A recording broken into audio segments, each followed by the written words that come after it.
Hello hi नमस्ते welcome back to my channel again. और आप सभी का बहुत बहुत स्वागत है मेरे यूट्यूब चैनल साइको सूत्रा पर। आज का हमारा टॉपिक है वोकेशनल साइकोलॉजी में बेंड्यूरा सोशल कॉग्निटिव थ्योरी। ये एग्जाम पॉइंट ऑफ व्यू से भी बहुत इंपॉर्टेंट है, तो चलिए स्टार्ट करते हैं। Focal point of the theory क्या है? इसमें सेल्फ एफिकेसी की बात की है। इसमें by the means of self system individual exercise control over their thoughts feelings and actions. हर इंसान के अंदर एक सेल्फ सिस्टम होता है और उस सेल्फ सिस्टम के एक्सरसाइज से हम कंट्रोल कर सकते हैं खुद को कैसे? खुद के थॉट्स को कंट्रोल कर सकते हैं, खुद के फीलिंग्स को कंट्रोल कर सकते हैं, खुद के एक्शन को कंट्रोल कर सकते हैं। Self efficacy beliefs are the most influential predictor of the human behaviour. कि इंसान क्या, उसको जब लग रहा है कि अच्छा ये मेरे अंदर बिलीफ है कि ये मैं कर सकती हूँ, ये the most important and influential predictor है ह्यूमन बिहेवियर कि वो कैसे बिहेव करेगा। अगर किसी का सेल्फ एफिकेसी हाई है, इसका मतलब वो इंसान जिस चीज में जाएगा वो अच्छा ही करेगा।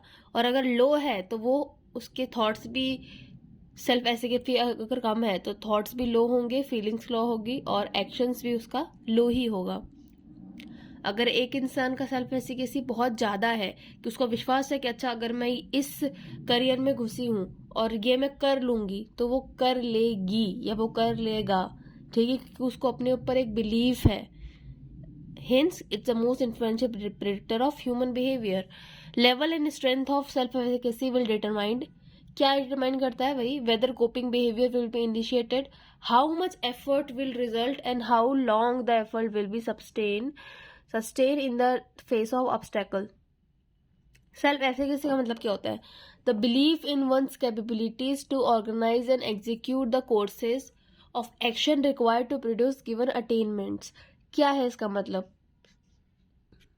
सेल्फ एफिकेसी एक बिलीव है खुद के कैपेबिलिटीज का कि अच्छा हम, मुझे पता है, मुझे विश्वास है खुद के अंदर कि ये मेरे अंदर एबिलिटीज हैं। ठीक है, और इससे मैं कैसे खुद को ऑर्गेनाइज करूंगी, कैसे एग्जीक्यूट करूंगी इस चीज को, जिस भी चीज में वो इंसान जो करना चाह रहा है। ठीक है, it's a belief in one's capability to organise and execute the courses of action required to produce given attainments. Self-efficacy is derived with performance personal, previous successes and failures. क्या मतलब है इसका? अगर एक इंडिविजुअल पिछले एग्जाम में fail हुआ था तो ऑफकोर्स उसका सेल्फ एफिकेसी कम होगा क्योंकि उसका जो पर्सनल परफॉर्मेंस है वो अच्छा नहीं है। अगर वो अच्छे से पास हुआ है पिछले एग्जाम में, उसका पर्सनल परफॉर्मेंस अच्छा है, मतलब उसका सेल्फ एफिकेसी ज़्यादा होगा। और ये डिटरमाइन करेगा कि उसको, ये बताता है उसका परफॉर्मेंस कि उसका पिछला वाला जो भी वो चीज़ किया है, ठीक है, वो उसमें सक्सेसफुल हुआ है या फेल हुआ है। सेकंड है vicarious experience, watching others, modelling and mentoring. इंसान कैसे सीखता है सेल्फ एफिकेसी की जो बात कर रहे हैं बेंड्यूरा जी, वो उन्होंने कहा कि ये 4 चीज़ों के ऊपर डिपेंड करता है। पहला कि परफॉर्मेंस पर्सनल, हमने समझ लिया। विकेरियस एक्सपीरियंस, जैसे हम दूसरों को ही देख लें कि दूसरों की गलती से ही सीख लें। ठीक है, उसमें टाइम एफर्ट बचेगा। और यही बुद्धिमत्ता भी यही है कि जरूरी इन जिंदगी, अब देखो, इतनी भी बड़ी नहीं है कि सारी चीज़ें खुद से ही ट्राई करो और खुद के फेलियर से सीखो। इससे अच्छा कम टाइम में, कम एफर्ट में दूसरों को देखो कि अच्छा यही सेम गलती उसने की थी, उनके साथ ऐसा हुआ, तो मुझे ये नहीं करना है। ठीक है, थ्रू अदर्स एक्सपीरियंस। थर्ड है verbal persuasion, verbal encouragement and discouragement, कि दूसरा उनको क्या बोल रहा है या वो खुद को क्या बोल रहा है कि नहीं मैं तो ऐसी हूँ, मैं तो नहीं कर पाऊंगी, इसका मतलब सेल्फ एफिकेसी कम है। फोर्थ है physiological and emotional factors, perceptions of stress, reactions in the body. देखिए, सेल्फ एफिकेसी कैसे डिफाइन हो सकती है? जो भी आपके फिजिकल और इमोशनल चेंजेस आ रहे हैं, आप स्ट्रेस को कैसे हैंडल कर रहे हो? कई लोग स्ट्रेस आता है वो बहुत ही ज्यादा स्ट्रेस्ड आउट हो जाते हैं, हो सकता है उनका इमोशनल वो डिस्टर्ब हो सकते हैं। ठीक है, फिजियोलॉजिकल बेसिस पे देखें तो उसमें डलनेस आ सकती है, पिंपल्स हो सकते हैं, एक्ने हो सकते हैं। ठीक है, क्यों? क्योंकि उनका सेल्फ एफिकेसी कम है कि मैं इस स्ट्रेस से परेशान हो रही हूँ या और मजबूत हो रही हूँ, कैसे मैंने डील किया है। So self-efficacy derived from these 4 things: personal performance, vicarious experience, verbal persuasion, physiological and emotional factors. Self-efficacy plays a central role in cognitive regulation of motivation. ये देखिए, इतना पढ़ने के बाद हमें ये तो समझ में आ गया कि सेल्फ एफिकेसी जो है, जो खुद का बिलीफ है खुद की एबिलिटीज का, ये सेंट्रल रोल प्ले कर रही है, जो भी एक एज अ मोटिवेटिंग फैक्टर है, ठीक है, in the role of cognitive regulation of motivation. दो चीजें होती है देखिए, सेल्फ एस्टीम कि वो खुद के पर्सन का खुद का सेंस क्या है, वो खुद को समझता क्या है कि मैं लायक हूं कि ना लायक हूं, सिंपल. और सेल्फ एफिकेसी एक परसेप्शन, उसके अंदर एक बिलीफ है कि हाँ ये मैं कर सकती हूँ, ये गोल मैं अचीव कर सकती हूँ. ये पर्सन का खुद के प्रति परसेप्शन. और सेल्फ एस्टीम मतलब पर्सन का खुद का प्रति क्या सेंस है, the sense a person sense of self worth. And what is self-efficacy? A person's perception of their ability to reach a goal. How self-efficacy affect the human function? कैसे affect करते चले देखते हैं. Choices regarding behavior. Self-efficacy is low than ability. Avoid task tendency. Inability to grow may provide an intensive to more. When the self-efficacy is high, then the ability leads to psychological damage. देखो कैसे human function को affect कर रही है. अगर self efficacy नहीं है, ठीक है, आपकी एबिलिटी से सेल्फ एफिकेसी अगर कम है, तो आप काम नहीं करना चाहोगे, कोई भी इनिशिएटिव नहीं लेना चाहोगे. और अगर आपकी ऐसे भी हो सकता है कि अगर आपकी सेल्फ एफिकेसी बहुत ज्यादा है, तो हो सकता है वो आगे जाके साइकोपैथोलॉजी में भी इंक्लूड हो जाए, साइकोलॉजिकल आपको डैमेज भी कर सकती है, ठीक है. सेकेंड है मोटिवेशन अगर आपका ज्यादा होगा, ठीक है, अंदर इंट्रिंसिक मोटिवेशन है कि हाँ मुझे करना है, मैं कर लूंगी, ये सेल्फ एफिकेसी है. और टास्क आपका होता है, जो भी आप काम में घुसे हो वो होता ही है. वही अगर सेल्फ एफिकेसी कम होगा तो मोटिवेशन भी कम होगा, और आपको एक लगा रहेगा कि नहीं मुझे और मोटिवेशन चाहिए, मैं कर नहीं सकती हूँ, मेरे से वो काम होगा नहीं, ठीक है. थर्ड है थॉट पैटर्न्स एंड रिस्पॉन्सेस. आपका थॉट कैसे काम करता है और उसके कॉरेस्पॉन्डिंग रिस्पॉन्सेस कैसे होते हैं आपके. अगर सेल्फ एफिकेसी आपका लो होगा, ठीक है, तो आपको क्या लगेगा कि ये मैं नहीं कर पाऊंगी, ये टास्क हार्ड है, ये आप सोच रहे हो, ठीक है. पुअर प्लानिंग होगी आपकी, आप ढंग से सोच नहीं पाओगे, आपके अंदर स्ट्रेस आ जाएगा. अगर आपकी सेल्फ एफिकेसी बहुत ही लो है, तो आपकी लाइफ से तो भाई आउट ऑफ कंट्रोल चल जाएगा, समझ में नहीं आएगा मैं क्या करूँ, आपके डेली लाइफ फंक्शन ही आप नहीं कर पाओगे. और अगर सेल्फ एफिकेसी आपका हाई है, तो आपको लगेगा अच्छा ये तो मैं कर सकती हूँ. फेलियर आपका एक एक्सटर्नल फैक्टर होगा, ठीक है, आपको टास्क इजी लगेगा. फोर्थ है the destiny idea. People differ in the self efficacy, different perception in the world. देखो दुनिया में अलग अलग लोग हैं, अलग अलग उनके एक्सपीरियंस है, बचपन से अलग अलग उनका नजरिया है, यानी कि परसेप्शन है दुनिया को देखने का, और हेंस अलग अलग इंडिविजुअल, तो अलग अलग सेल्फ एफिकेसी भी है उनकी. अगर हाई कंट्रोल, ठीक है, अगर हाई सेल्फ एफिकेसी है तो उनकी लाइफ पे कंट्रोल रहेगा, वो अपनी लाइफ में कंट्रोल रखेंगे खुद का, उनके खुद का एक्शन होगा, खुद का डिसीजन होगा, और वैसे ही उनके जो भी उनका टास्क का जो उन्होंने लिया है with the high self efficacy, वो उनकी आगे की लाइफ को शेप करेगा. अगर सेल्फ एफिकेसी कम हुआ, lives out of their hand and with fate, जब वो छोड़ देंगे. अच्छा कई बार ऐसे नहीं होता कि मुझे तो कुछ होगा ही नहीं, मुझसे कुछ नहीं होता, अब भगवान पे सब छोड़ देते हैं, या बस छोड़ देते हैं, जैसा हो रहा है चलने दो. इसका मतलब आपकी सेल्फ एफिकेसी कम है, आप खुद को कम समझ रहे हो कि आप कुछ नहीं कर सकते, या आप डील नहीं कर सकते उस चीज से, या आप वो टास्क नहीं कर सकते. अब एक दो बहुत इंपॉर्टेंट चीज आती है, outcome expectation and efficacy expectation. ये क्या होता है. आउटकम एक्सपेक्टेशन होता है persons estimates that a given behavior will lead to a particular outcomes, ठीक है. एंड एफिकेसी एक्सपेक्टेशन क्या होता है कि one can successfully execute the behavior required to produce the outcome sought. Outcome expectation में इंसान क्या सोच रहा है कि persons estimate that given behaviour, जो बिहेवियर है, ठीक है, जो भी बिहेवियर कर रहा है उसका कुछ ना कुछ नतीजा निकलेगा, ठीक है, leads to a particular outcome. लेकिन एफिकेसी एक्सपेक्टेशन क्या बोल रहा है कि एफिकेसी में क्या होता है, अगर देखो आउटकम एक तो हम ये सोचते हैं, 2 पर्सन लो, ठीक है, पहला पर्सन ये सोच रहा है कि मैं ये काम करूंगी, इसका ये नतीजा निकलना चाहिए, ठीक है, मेरी इस बिहेवियर का, मेरे इस काम का ये नतीजा निकलना चाहिए. एफिकेसी क्या कर रही है कि मैं ये कर सकती हूँ, इसका मतलब उसने जो बिहेवियर एग्जीक्यूट किया है उसका आउटकम आना, ठीक है, it is more good than outcome expectation. Self-belief self-belief central role in the career decision making process. People more towards the occupation capabilities than they have. ठीक है. Goals help to organize and guide behavior over the long time. Relationship is complex between goals, efficacy and outcome expectation. इसमें क्या बोल रहा है, जो self efficacy है, जो मतलब जो सेल्फ बिलीव है खुद का, ठीक है, जो सेल्फ बिलीव है वो सेंट्रल रोल प्ले करता है. हम खुद का जैसा बिलीफ होगा हमारा, हम उसी हिसाब से हमारा डिसीजन लेंगे. ठीक है.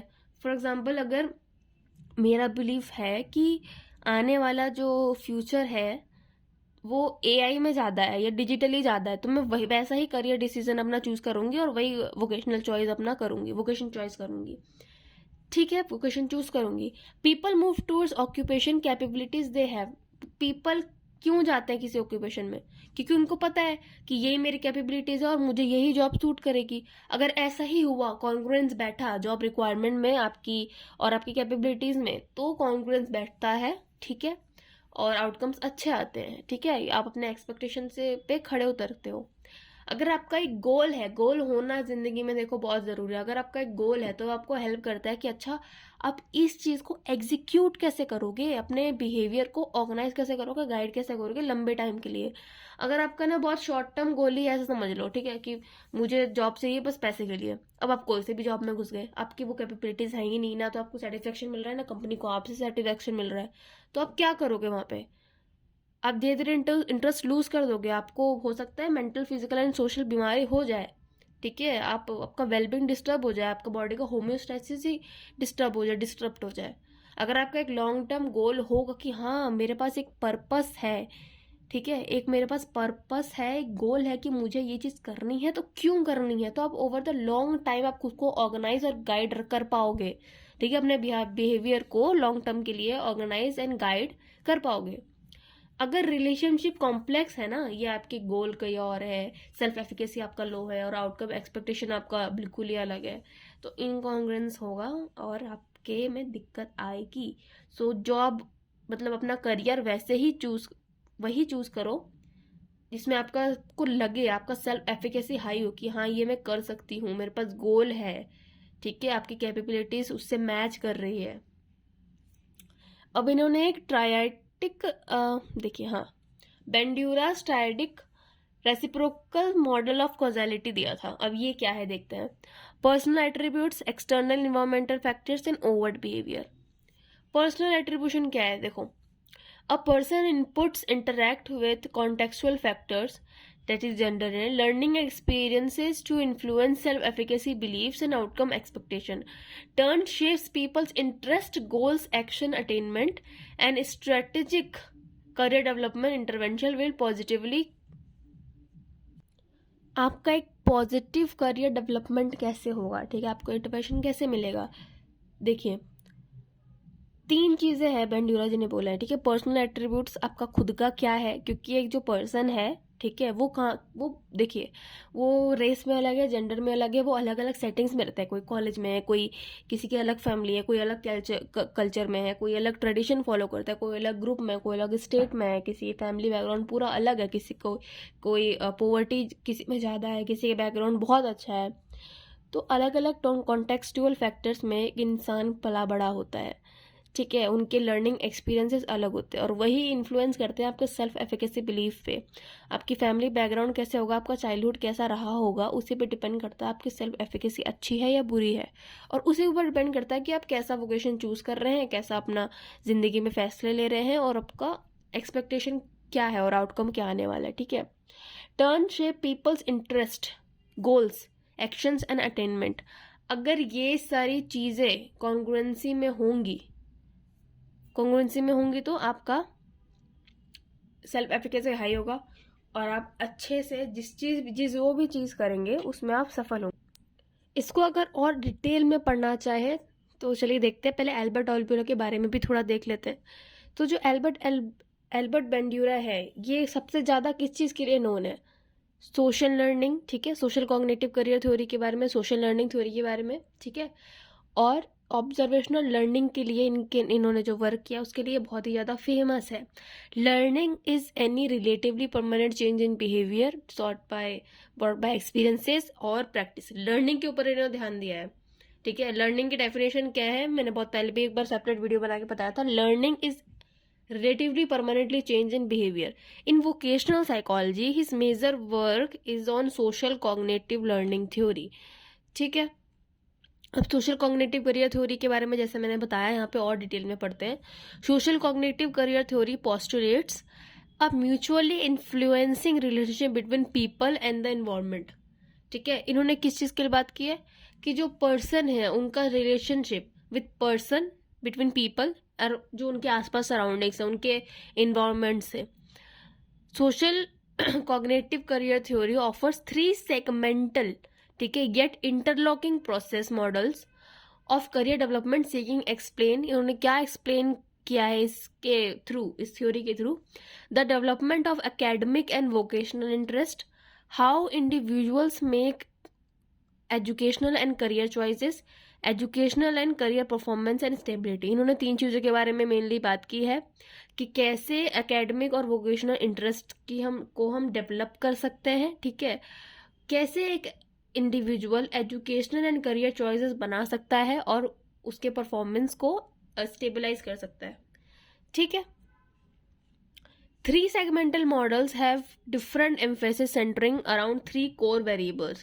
इन्होंने बेसिकली 3 चीज़ों के बारे में बात की, जैसे कि इसमें स्टार्टिंग में ही मैंने बताया था self efficacy, outcome expectations and personal goals. सबसे पहले देखते हैं सेल्फ एफिकेसी क्या होता है. Self efficacy is a dynamic set of beliefs that are linked with the particular performance domains and activities. It is a self belief that what we can do and what we can not according to Lent 2005. इसका क्या मतलब है? एक dynamic set, एक set of beliefs है हमारे, ठीक है, कि ये हम कर सकते हैं या नहीं कर सकते हैं to a particular performance domain and activities. Self efficacy is a people's believe in their capabilities to produce desired effects by their own efforts according to Bandura. वही वाली बात है जो मैंने अभी स्टार्टिंग में भी बताया था और अभी भी बताया कि सेल्फ एफिकेसी क्या है. पीपल का बिलीफ है, उसका विश्वास है कि मेरे अंदर ये कैपेबिलिटी है और ये जो मेरा गोल है मैं इसको अटेन कर सकती हूँ, मैं इसको पा सकती हूँ बाय माई ओन एफर्ट्स. ठीक है, मेरे में ये है इतना दम. This theory theorized that the self-efficacy expectations are shaped by 4 primary learning experiences by the personal performance, accomplishment, ठीक है, vicarious learning, social persuasion and physiological and effective state. इसको मैंने डिटेल में आगे समझा रखा है. ठीक है, ये बस एक समरी है. आउटकम एक्सपेक्टेशन की बात करें तो ये क्या होता है, अभी मैंने बताया था. Outcome expectation as the personal believes about the consequences और the outcomes of performing particular behavior by Lent, Brown and Hackett 2002. वही बात है कि आपने एक पर्सन का बिलीफ है कि ये मेरा बिहेवियर है, इसका एक पर्टिकुलर आउटकम निकलेगा. ठीक है, outcome expectation includes beliefs about extrinsic reward, ठीक है, intrinsic reward associated with the performance, the target behavior, self-directed consequences and the outcomes derived from the task performance.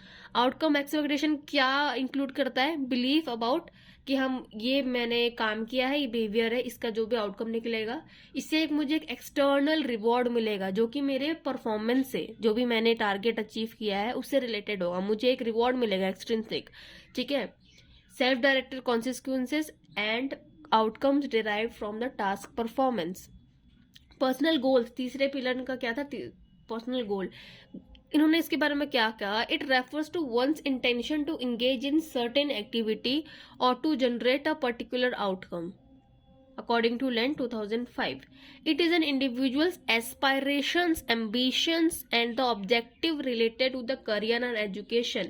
Personal goals play a crucial role in shaping our behavior, choices and deriving the motivation of individuals as they navigate their educational and journey and the career journeys within the social cognitive career theory framework. अब इसका मतलब क्या है? देखो, personal goals क्या है? खुद का एक इंटेंशन है कि हम इस एक पर्टिकुलर एक्टिविटी में हम खुद को एंगेज कर रहे हैं और उसका हमको एक पर्टिकुलर आउटकम जनरेट करना है. ये तो सिंपल है, लेंट ने बोला है. ठीक है, 2005 में.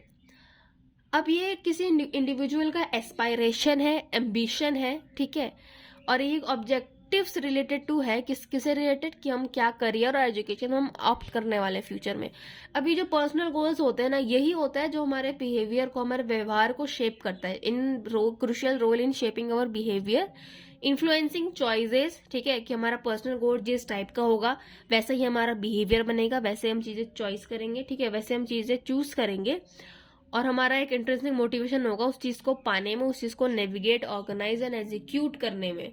ठीक, the development of academic and vocational interest, the interest model specifies that individual would likely to develop interest in activities that they feel efficacious, anticipate that there would be a positive outcome associated with the activities, dynamic interaction amongst the interest, self-efficacy and outcome expectation would lead to the formation of goals and intentions that serve to sustain behavior over time, leading to formulation of stable pattern of interest in adolescence and early adulthood. ठीक है, पहला इसका point क्या था, the development of academic and vocational interest के बारे में, ये इनका 3 जो भी मेन पिलर था। ठीक है, इसमें उन्होंने क्या बात किया, the interest model specifies the individual would likely to develop interest, कैसे, दे फील एफिकेसियस, उनका सेल्फ एफिकेसी हाई होना चाहिए, उनको लगना चाहिए कि अच्छा ये मैं कर सकती हूँ, और इसका जो आउटकम आएगा वो पॉजिटिव होगा जो भी मैं एक्टिविटी कर रही हूँ। ठीक है, dynamic interaction among the interest, self efficacy and the outcome expectation would lead to information of goals and intentions. ठीक है, सेकंड था B, how individuals make educational career choices. ठीक है, कैसे एक इंडिविजुअल जो है वो अपने करियर या एजुकेशन के चॉइस कर सकता है, चॉइसेस कर सकता है। ठीक है, डिसाइड कर सकता है। So this model views that development of career goals and choices as the function of interaction among self-efficacy outcome and the interest over time. देखिए, आप किसी प्रोफेशन को कैसे चूज करते हैं, आपको अंदर से लगता है ना कि अच्छा हाँ इस चीज में मेरा इंटरेस्ट है और ये मैं कर सकती हूँ, तो इन्हीं दोनों का इंटरेक्शन तो है self efficacy and interest over time. ठीक है, आपका इंटरेस्ट धीरे धीरे बढ़ा और आपको लगा कि अच्छा ये मैं कर सकती हूँ, इसका आउटकम एक्सपेक्टेशन मतलब जो मैं चाहूंगी वो हो जाएगा, जो भी मेरा पर्टिकुलर बिहेवियर होगा उससे ये एक पर्टिकुलर एक्सपेक्टेड आउटकम निकल सकता है, ये मैं कर सकती हूँ। सेल्फ एफिकेसी और इंटरेस्ट ओवर टाइम, इन दोनों का जो इंटरेक्शन ऑफ फंक्शन है उसी से तो हम डेवलप करते हैं ना अपने educational and career choices, right.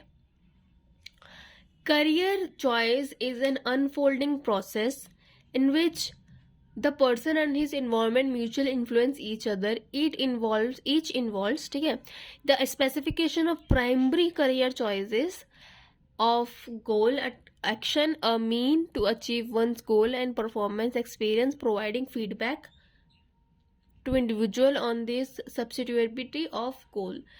C, educational and career performance stability.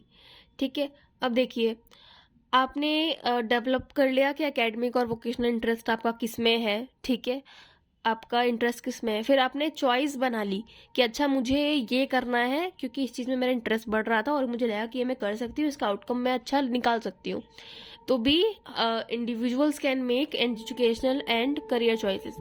अब क्या है, educational and career performance stability, आपने जो चूज़ किया आप उसमें कैसा परफॉर्म करोगे ये भी तो मैटर करता ना। ये थोड़ी कि आपने कोई चीज़ आपको मिल गई बस हो गया, उसको मेंटेन भी तो करना है, उसको स्टेबलाइज भी तो करना है। Educational and career performance stability, it refers how individual actions, choices and experience impact their academic professional lives. It considers factors like self-efficacy, outcome expectation, interest and goals, emphasizing the dynamic interplay between what these elements in shaping our one's educational and career trajectory. ठीक है, क्या हुआ इसका मतलब, ये बताता है। ठीक है, ये चीज़ क्या बताती है, ये बताती है कि जो इंडिविजुअल है उसके एक्शन जो वो कर रहा है, जो उसकी चॉइसेस हैं, ठीक है, और जो भी उसका एक्सपीरियंस हुआ है वही इम्पैक्ट करता है उसके एकेडमिक और प्रोफेशनल लाइफ को। ठीक है, इसमें क्या फैक्टर्स हो सकते हैं कि उसका सेल्फ एफिकेसी कैसा था, हाई था, लो था, आउटकम एक्सपेक्टेशन कैसे निकला, उसका इंटरेस्ट क्या था, गोल तक क्या था, मैच कर रहा था कि नहीं, और दिस ऑल एम्फसाइजिंग, ठीक है, the dynamic interplay between this elements in shaping persons educational and career trajectory. ये सारी जो चीज़ें बोली ना मैंने, आउटकम एक्सपेक्टेशन हो गया, सेल्फ एफिकेसी बहुत इंपॉर्टेंट रोल प्ले करता है, congruence between interest, goals and requirements. ठीक है, यही सारी चीज़ें डिटरमाइन करती है कि एक पर्सन का जो करियर और जो एजुकेशनल फील्ड है, ठीक है, उसमें वो कैसे परफॉर्म करेगा। ठीक है, सो यही बात की है पेंड्यूरा जी ने कि कैसे सोशल कॉग्निटिव करियर थ्योरी कैसे बात करती है सेल्फ एफिकेसी के ऊपर। क्विक रिवीजन करते हैं। ठीक है, इन्होंने इनके इस बारे में बात किया, cognitive social cognitive learning theory, career theory, कि इंडिविजुअल सीखता है अपने इन्वायरमेंट से। ठीक है, 3 चीज़ों के ऊपर उन्होंने इन्फ्लुएंस किया कि development of academic and vocational interest कैसे होता है, how individuals make educational and career choices, educational and career and performing stability.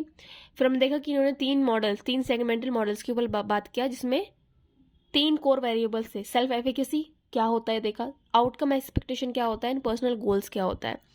ठीक है, फिर एक एक करके बात की हमने कि development of academic and vocational interest का मतलब क्या होता है, कि they feel efficacious and anticipate that there would be positive outcomes associated the activities. Second क्या था, how individuals can make educational career choices. ठीक है, कि जो उनकी सेल्फ एफिकेसी आउटकम है और जो इंटरेस्ट है उसमें एक इंटरप्ले होना चाहिए, एक इंटरेक्शन होना चाहिए। ठीक है, third and last, educational and career performance stability, की ये सारी चीज़ें बहुत ही इंपॉर्टेंट रोल प्ले करती है एक इंसान के, एक पर्सन के एजुकेशनल एंड करियर ट्रैजेक्टरी में। ठीक है, आई होप आपको समझ में आया हो। For notes and any other question, query, और जो भी आपके मन में क्वेश्चन है अकॉर्डिंग टू साइकोलॉजी और एनी टॉपिक, आप टेलीग्राम ग्रुप हमारा ज्वाइन कर सकते हैं। कमेंट में मैं पिन कर दूंगी टेलीग्राम ग्रुप का लिंक, और एक बार डिस्क्रिप्शन चेक कर दीजिए। ठीक है, एक बार डिस्क्रिप्शन आप देख लीजिएगा, उसमें बहुत अच्छे अच्छे साइकोलॉजी रिलेटेड लिंक्स दे रखे हैं, वीडियोस दे रखे हैं। ठीक है, so keep studying, please do like comment my video. ठीक है, thanks for watching, keep studying, all the best for future, bye bye.